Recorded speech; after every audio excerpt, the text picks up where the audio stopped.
harvestan na natin mga kamangs. Ano lang to, tubig oh.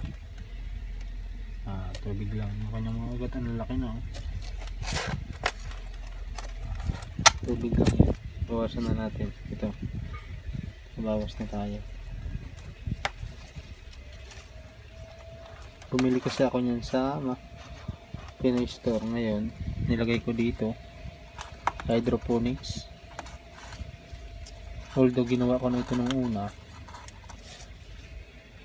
Pero itong similya natin konti lang, kaya konti lang din yung ma-harvest natin. Pero kung marami pala to, plus marami rin, diba? Parang halo-halo sa sigang, pwede na. Ano, hindi na bubuhay ulit yun sila, diba?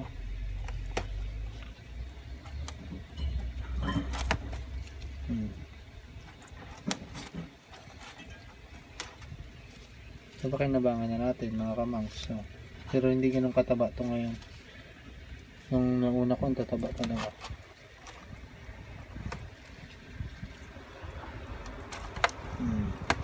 Hindi na mabubuhay ulit yan.